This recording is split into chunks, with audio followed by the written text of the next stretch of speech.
What's cracking, folks? CFK Kuro been this bitch like a zombie puppy. Fetus. Get it? Here to bring you some more TEW 2016. WCW, it lives again. This is the go home show before WCW's Clash of Champions. We have a great deal many 3-on-3 tag team matches tonight, with a bit of alternative matches spread betwixt.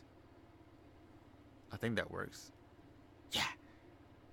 Anyway, start the show off, we have the Filthy Animals consisting of Conan, Billy Kidman, and Super Crazy taking on the Chavo Guerrero Jr., La Parca, and Chavo's newest protege, the Monster Hernandez. We have Taka Michinoku taking on Kaz Hayashi. We have Animal and Mike Sanders, along with Sean O'Hare, taking on Brian Adams and Brian Clark of Chronic and Chuck Palumbo. We have Sting taking on Envy in a rematch from WCW Bash the Beach. That was last. Great American Bash before that. Why are there two pay-per-views back-to-back named Bash? Like, what's the deal? I don't... Anyway. In our main event, we have Shane Douglas teaming up with Wrath and Pride of Evil versus Booker T, Diamond Dallas Page, and a mystery partner. Let's get right into this, shall we? Alright, we are on to the pre-show of the final Nitro before 2001's Clash of Champions. Alright. In a poor pre-show match, the Wigglecats defeated the Harris Brothers in 9:33 when Norman Smiley defeated Don Harris by submission with a Norman Conquest. Norman carried the match in terms of in-ring performance. Norman and Don Harris are getting the better. Alright. Norman is changing his gimmick to an old school babyface. Above average. I think that was Recess momentum. Alright. The show starts off with Eric Bischoff in his office. He is answering a phone call very animatedly. It appears whoever is on the other side of the line is yelling. He's basically saying, okay, alright, sure, yes, absolutely. A champion should get what a champion requests. Okay, understand. Alright. Looks to the camera and says, well, folks, it's official. The main event for Clash of Champions will be a world title match between Booker T and Shane Douglas. And it says, welcome to Monday Nitro. And at that, first thing is that it's a recap of the attack on Conan after the main event of last week's Nitro, including the backstage remnants. Yeah, the backstage remnants of a beatdown. I was just looking at my mic. I thought my mic was off. I was about to say, tarnations. Oh yeah, and the residue from last week's beatdown. All right, and then in about that decent wrestling, but didn't have much heat, the Filthy Animals, Conan, Super Crazy, and Billy Kidman defeated Hernandez, Chavo Guerrero Jr., and La Parca in 10:01 when Kidman, not Hernandez, it was La Parca. It was La Parca. I specifically said La Parca. Senor. Well, he posted a pin, whatever. Afterwards, after La Parca got pinned, he rolled out, but Hernandez and Chavo continued to put the beat down on everybody in the ring, and specifically to target down on Billy Kidman, who has his he has his cruiserweight title match this Sunday at Clash of Champions. That was Chavo's plan all along.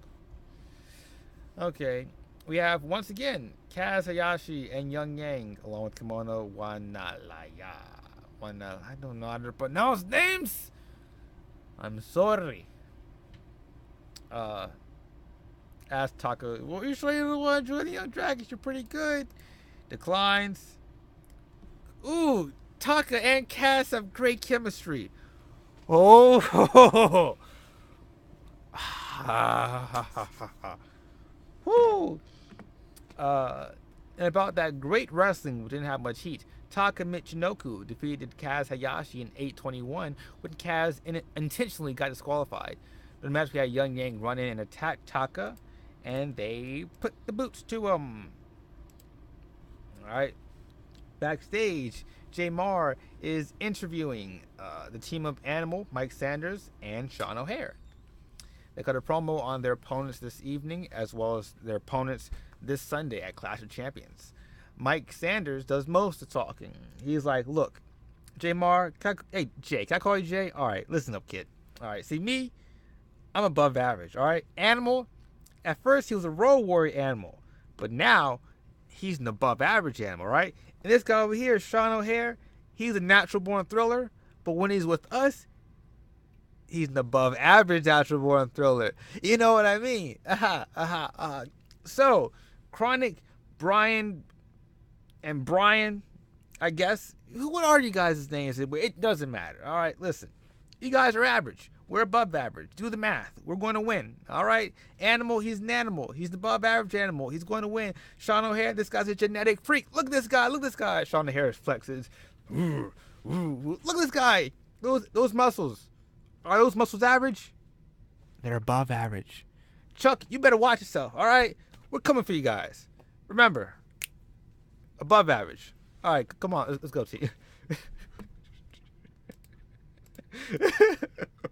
Okay. Composure. All right. In a decent match, Sean O'Haire, Animals, and Sanders defeated Chuck Palumbo and Chronic in 11:57 when Sean O'Haire defeated Brian Clark by pinfall with the Widowmaker. Mike Sanders sustained the damaged kneecap. That's unfortunate. Brian Adams was the best in ring. Palumbo's getting better. Is it bad? All right. We have another segment backstage in the dark room of the 7 deadly sins of evil. It's a much more simplistic promo compared to last week. It's very simple. Wrath, once again in the middle chair, says, tonight, evil goes to battle. Evil begins the war. Envy, you will once and for all finish off the so-called icon Sting, the so-called agent of vengeance. There is no vengeance. There is only wrath. That is me. Or something sort of like that. As for Booker T and Paige, you already know what's going to happen to you this Sunday. Booker T, you have been caught in the crossfires, but that means nothing because evil will always wipe out everything in its path.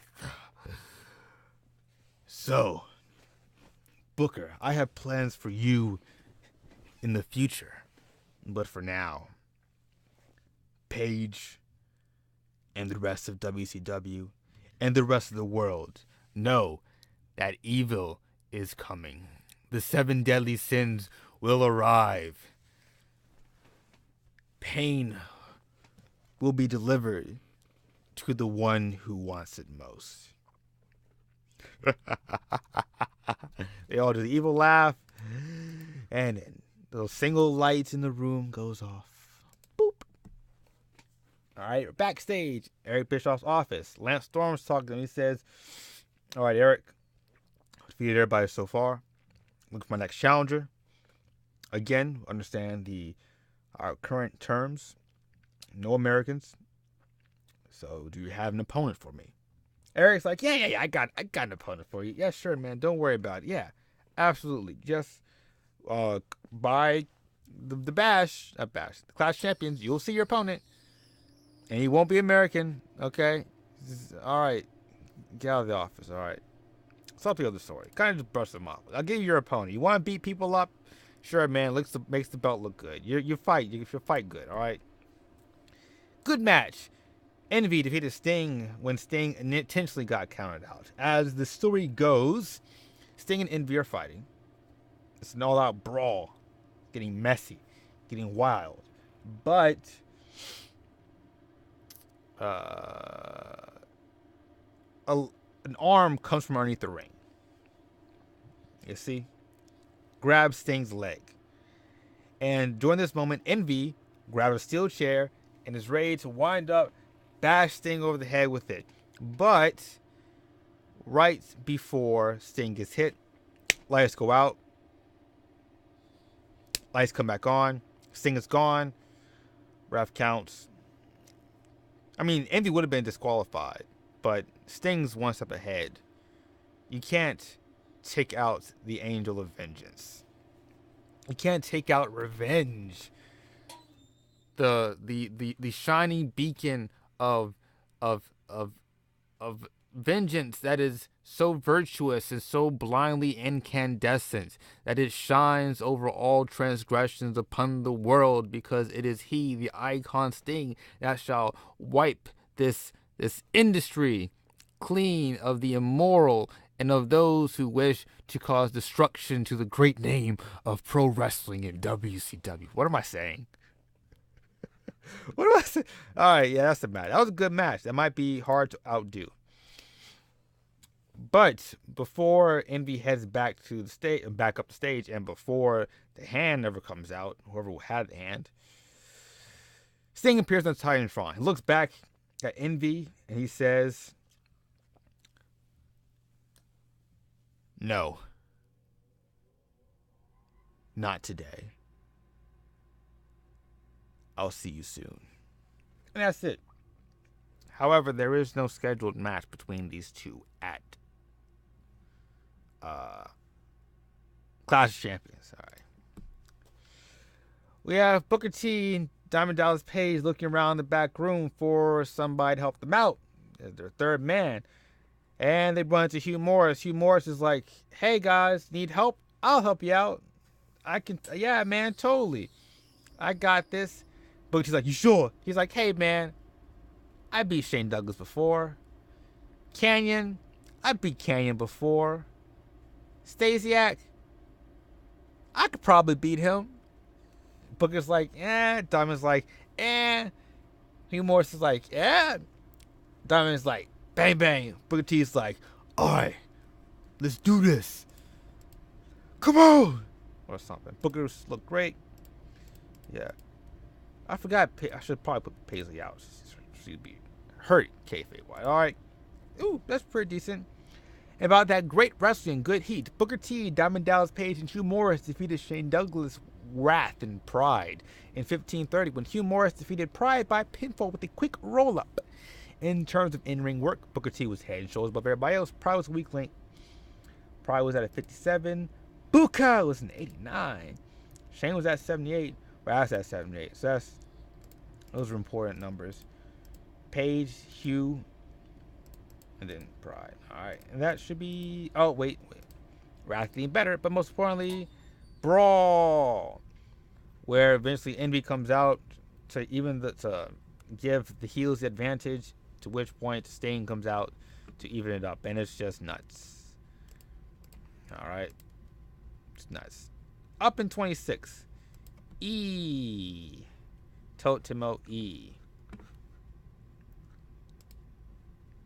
Norman Smiley's morale issues. Mike Sanders is hurt. Norman wants momentum. 10:44. Ron sucks. Kaz sucks. I just gave you a victory on a pre-show. Want another week off?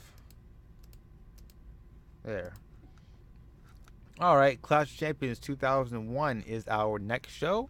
I hope to see you guys then. Bye-bye.